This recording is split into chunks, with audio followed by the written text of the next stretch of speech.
Welcome back. Today we're going to talk about World War One. So if you want to follow along, this is the World War One slideshow. It's pretty big, but World War One is kind of a big deal in American and world history. Before World War One, America will be an isolationist nation, and after World War One, America will be the preeminent world power.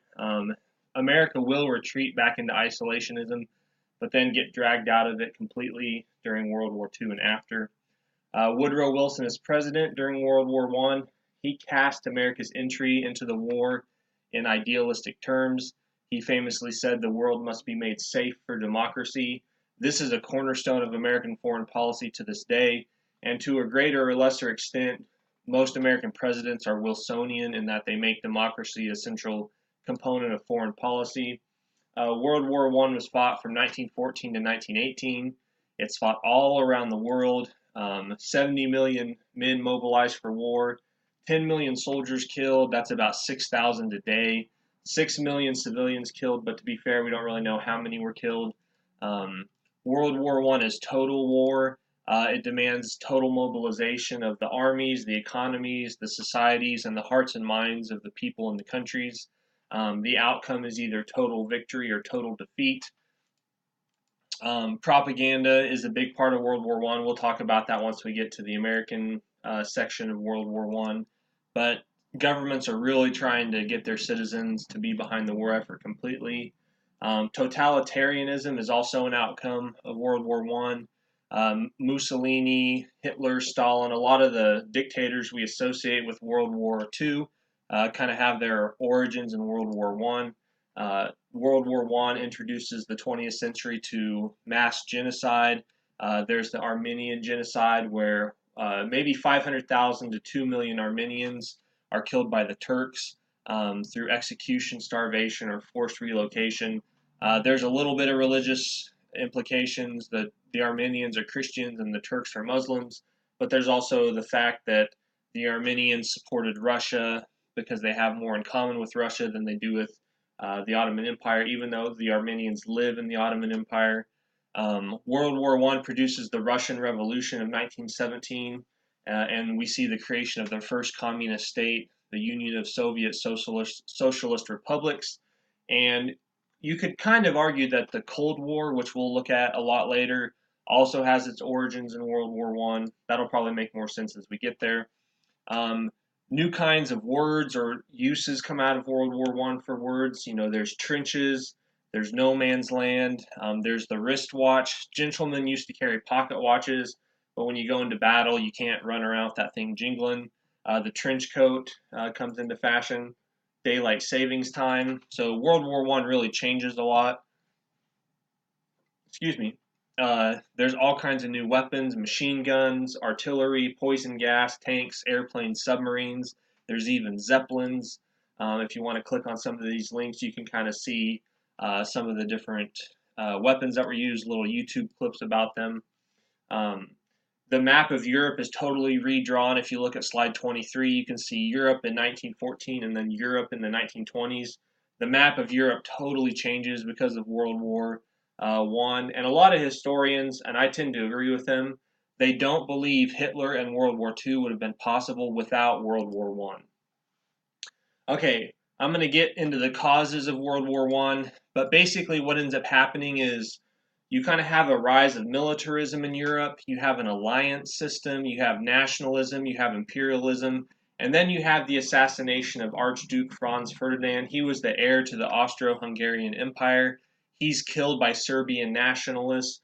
So basically this starts off as a localized conflict between Austria and Serbia, and then Austria and Serbia's allies get into the war, and it basically spreads and gets bigger and bigger.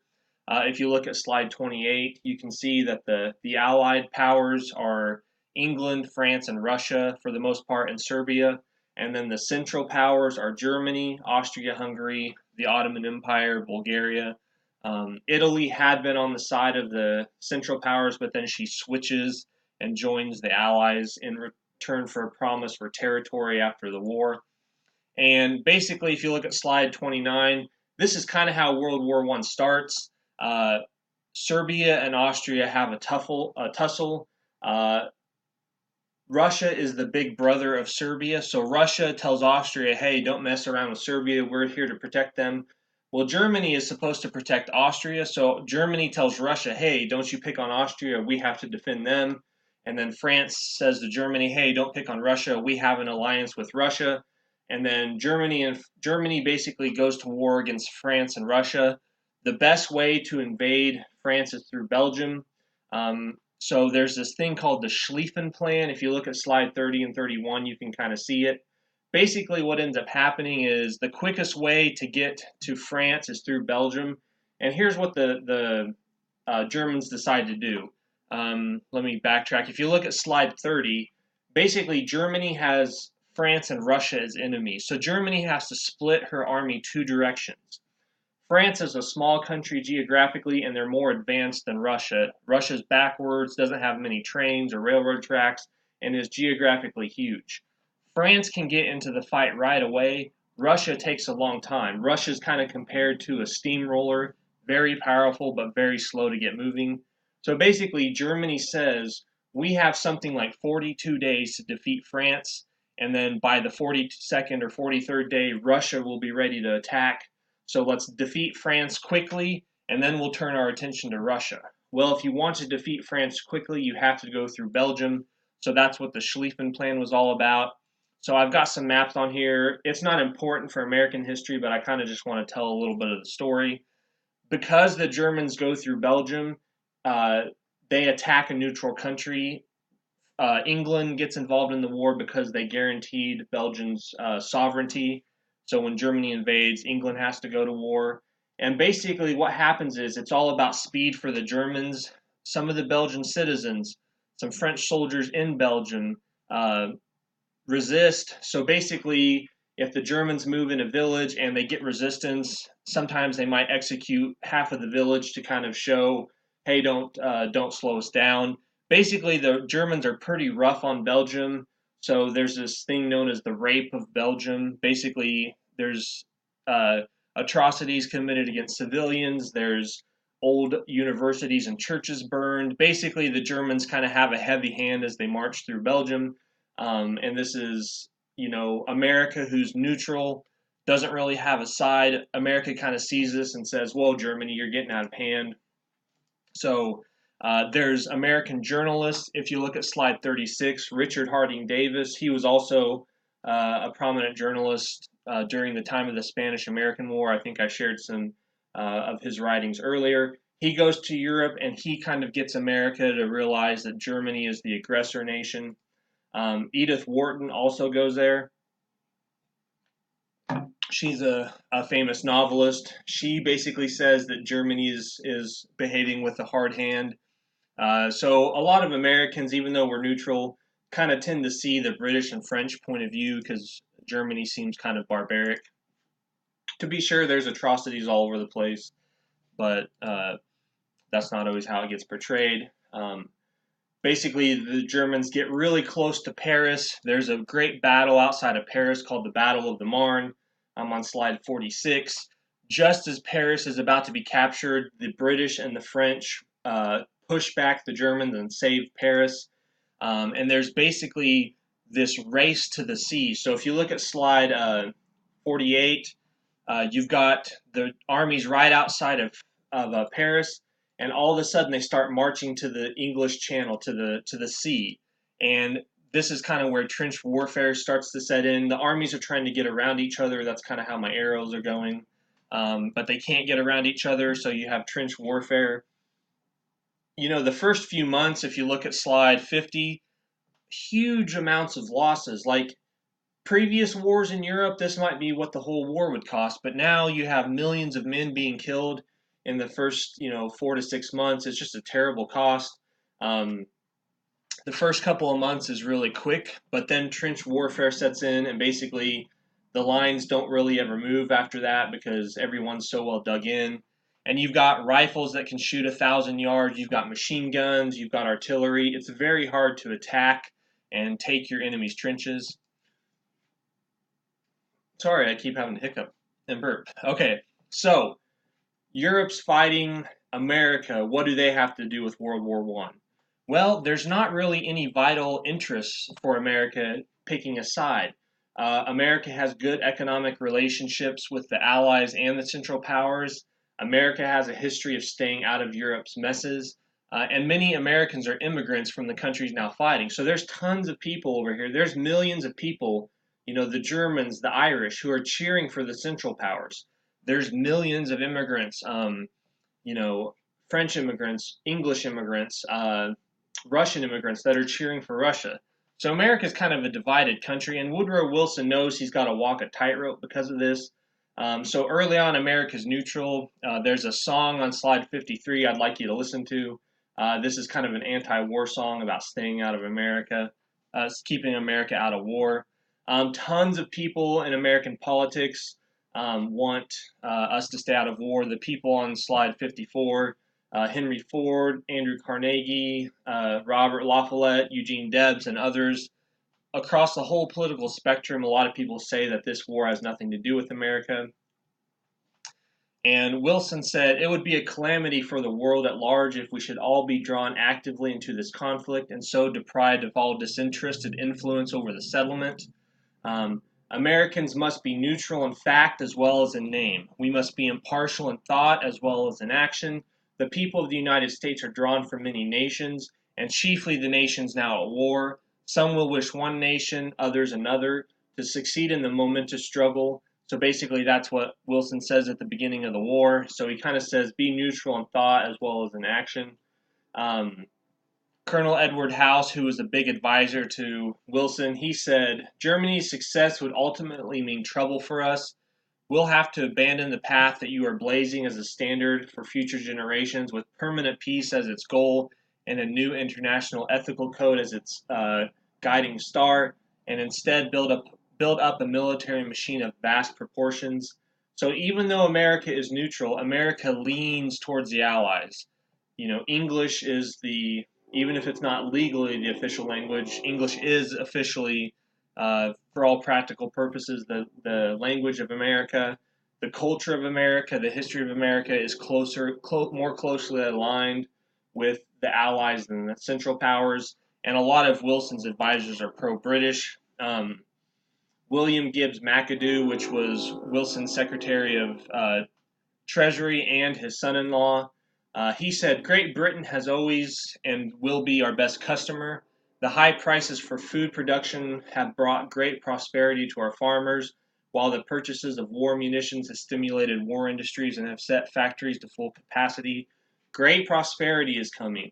It is a large measure already here. It will be tremendously increased if we can extend reasonable credits to our customers. So basically, the American economy takes off. The government encourages more people to go farm. That's important to remember later on. American bankers give loans to the Allies.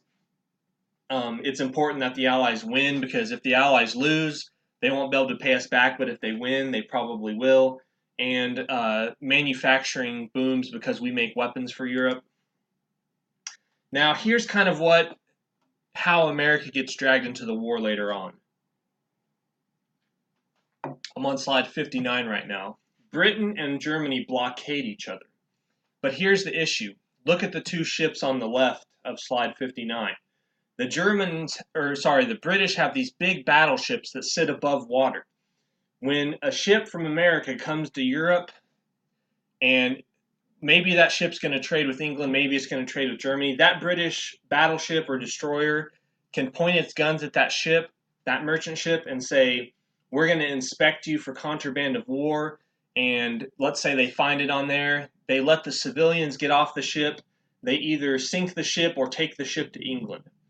If you're a German submarine and you do the same thing, you surface, a lot of these merchant ships have a deck gun. One hit from a deck gun will sink a submarine. One hit from a deck gun to a battleship or a destroyer or a dreadnought, that'll just seem like you're getting bit by a fly, no big deal. So German submarines can't give advance warning of attacking a ship. They can't take civilians on because they've already got limited room. So a lot of times Germans have to sink shipping, whereas the British can get the survivors off and take them home and kind of confiscate their ships. If you look at slide 60, those are kind of maps of the blockade.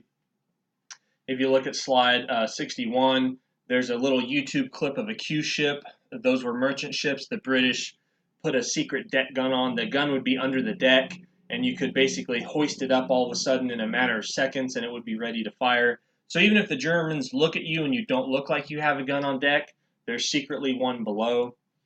So what ends up happening is the Germans start sinking ships. The most famous example is the Lusitania. In May of 1915, the ship is traveling from America to Great Britain. It's sunk by a German U-boat. 1,200 people are killed, more than 1,200, 128 Americans. There's a World War I cartoon, a movie that if you want to watch, it's kind of interesting how they use cartoons to use propaganda. But basically, the Allies are very angry at Germany. This is all over the newspapers. There's all sorts of propaganda about the sinking of the Lusitania. Wilson doesn't want to go to war, though. Teddy Roosevelt calls Wilson a jackass. Henry Cabot Lodge says Wilson is afraid. He flinches in the presence of danger. But Wilson tells America this. He says, "I come from the South and I know what war is. For I have seen its terrible wreckage and ruin. It is easy for me as president to declare war. I do not have to fight, and neither do the gentlemen on the hill who now clamor for it. It is some poor farmer's boy or the son of some poor widow who will have to do the fighting and dying." So basically, Wilson, because he remembers the Civil War, doesn't want to get America involved. Wilson does send a diplomatic note of protest to Germany. William Jennings Bryan, who had been his Secretary of State, he resigns as Secretary of State because he thinks this note is too harsh towards Germany. You can read the note on slide 67 if you want. Okay, so Wilson has kept us out of war. He runs for re-election in 1916. And his slogan, this is important, is "He kept us out of war." So Wilson runs as the candidate who will keep America out of the war. He has some scandals. His first wife died right as World War I started. Ellen died. He's getting ready to marry a new lady named Edith, and he spends all his time with Edith. And there was kind of this joke during the campaign that Wilson proposed to Edith, and what did she do when he proposed? And then the punchline of the joke is she fell out of bed because it's not appropriate to be in bed together before you're engaged. That's kind of the funny scandal of 1916. But you can see Wilson defeats the Republican Charles Evan Hughes. Doesn't win as many states, but he wins more electoral votes, but he only wins 48%. But Wilson knows that we might get involved in war. So what he does is he starts to prepare America for war. Men volunteered to pretend to be in the army. Up at Plattsburgh, New York, they had kind of these army camps where you could go through what it was like to be a soldier. Some groups fought preparedness. They thought if we get prepared, if we start building up our weapons, building up our military, we'll want to use them. So Jane Addams, the great progressive leader, and the Women's Peace Party gets formed, and they oppose preparedness. What ends up happening is America gets dragged into the war in 1917. The Germans say we're going to continue our unrestricted submarine warfare. After the Lusitania, Germany backed off. They said, sorry, we won't do that anymore. But by 1917, Germany basically says, the Navy decides we can sink so much shipping that keeps the island of Great Britain alive that we could destroy England, get them out of the war before America could get involved. So they basically take a gamble and decide, let's go ahead and practice submarine warfare. And then the Germans do something else. They send a note. This is called the Zimmermann Note. It's from Arthur Zimmermann, the German Foreign Secretary. And it goes to Mexico, and it basically says, you guys should attack the United States, and when Germany wins the war, Germany will make sure you get back territory you lost to America in the 1840s. Well, Mexico is undergoing revolution, so they can't attack America, and they wouldn't have anyways. And what ends up happening is Wilson says, because of the unrestricted submarine warfare, because of the offer or the plea to get Mexico to attack the United States, we now have to go to war. So in April of 1917, he asks for and Congress declares a declaration of war. This is when Wilson famously says, we are going to fight for idealistic terms. We're going to make the world safe for democracy. And one thing that's kind of important to remember is in February of 1917, the Russian Revolution happened, and this was the non-communist revolution. So in February of 1917, the Tsar is overthrown, and Russia becomes a democracy. So in April, America gets involved. It's America, it's England, it's France, it's Russia, all big democracies against Germany, Austria, the Ottoman Empire. Those are not democracies. Later on, when the Russians have their communist revolution in October of 1917, they're no longer a democracy. But when America declares war, Russia is a democracy. Now, America does not become an ally, they become an associate power. That was Wilson's way of saying, we're going to fight with you guys, England, France, and Russia, but we don't really like your colonialism. We don't really like how you handle affairs. So we're kind of going to fight, but with the right to do it our own way. So I kind of want to talk about the home front, the military front, and then we'll talk about the peace conference. Okay. So America passes the Selective Service Act of 1917. America has a really tiny army for the time. There hasn't been a draft since the Civil War. When we have the draft in 1917, more than 9 million men are drafted into the Army. You have something called the War Industries Board. I'm not going to read all the things they do to you, but basically the War Industries Board regulated the economy for war production. It controlled prices. It separated the separation between business and state is blurred. They intervene in the economy. You have something called the Food Administration. Herbert Hoover, who we'll hear more from later on, he runs the Food Administration. They basically set prices for food. They conserve food. They try to get people not to eat certain food so it can go to Europe. There's a Fuel Administration. There's a Railroad War Board. Basically, the government really gets involved in the economy.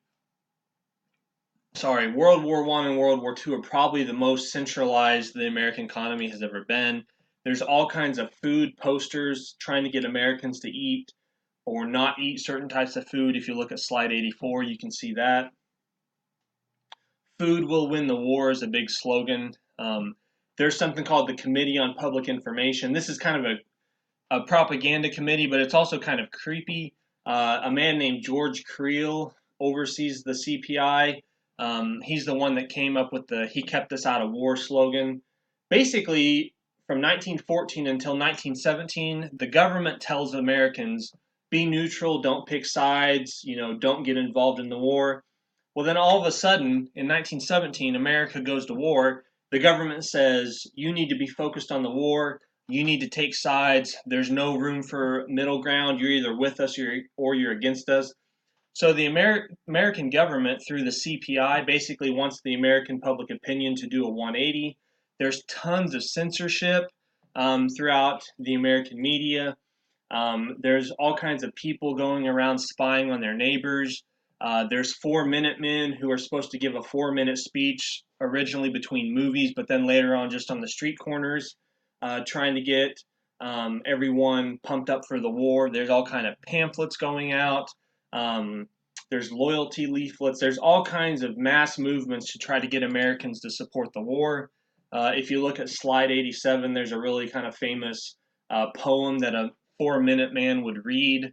And the idea of having 4 Minutemen is kind of like having Minutemen back in the American Revolution era. There's this goal to have 100% Americanism, no more hyphenated Americans. So no more German, Hungarian, or Irish Americans, just Americans.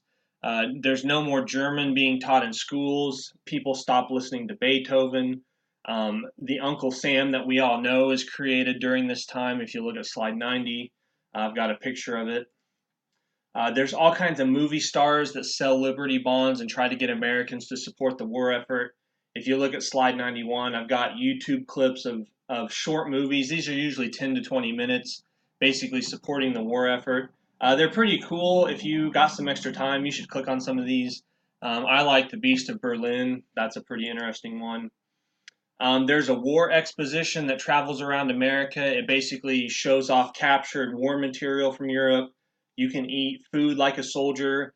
You can see wreckage of Zeppelins that have crashed in England that were from Germany. Basically gives you a taste of what's going on in Europe. There's this huge backlash against German Americans. Wilson kind of supported this. He said, "I'm sure the country is honeycombed with German intrigue." There are some explosions in different places in America. There are some German spies that are being funded by the German government. So there is some espionage going on. There's some German newspapers that are trying to get Americans not to support the war. But basically, there's a huge reaction against Germans because this war is now against Germany.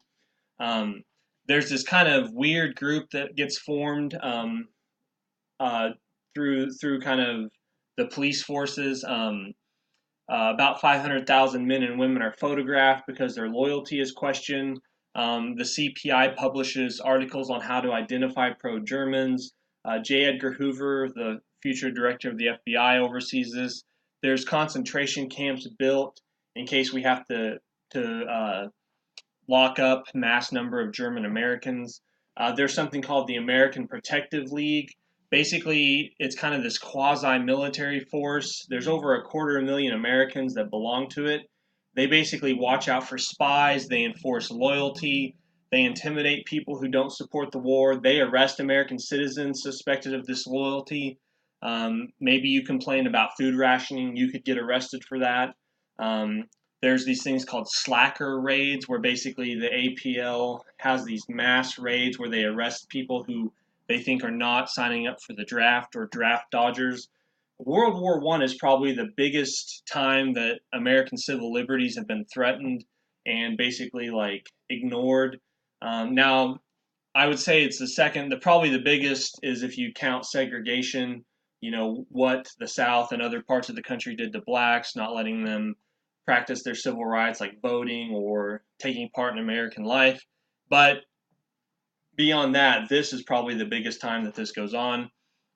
There's the Espionage Act and the Sedition Act that gets passed. So Congress passes laws basically making dissent illegal. Lots of examples of violation of civil liberties. I've got a list on slide 97. You can kind of read some of those. All kinds of examples of people being arrested for things that aren't even that big of a deal. Eugene Debs, a socialist, he's jailed because he gives an anti-war speech. A man named Charles Schenck is convicted. He sent pamphlets through the mail urging people to dodge a draft. This is considered not okay to do. Women fill all kinds of jobs. They work in munitions factories. They work for the railroads. They work as farmers. They work in the Red Cross as ambulance drivers and nurses. Women protest for the right to vote. We kind of talked about Alice Paul and her National Women's Party, but they protest in front of the White House. Woodrow Wilson, how can you make this a war about democracy when you're denying us the right to vote? Okay, so I'm going to stop there. I'm just going to take a break because I got to go get some water. But I'll do the second part of this slideshow in the next video.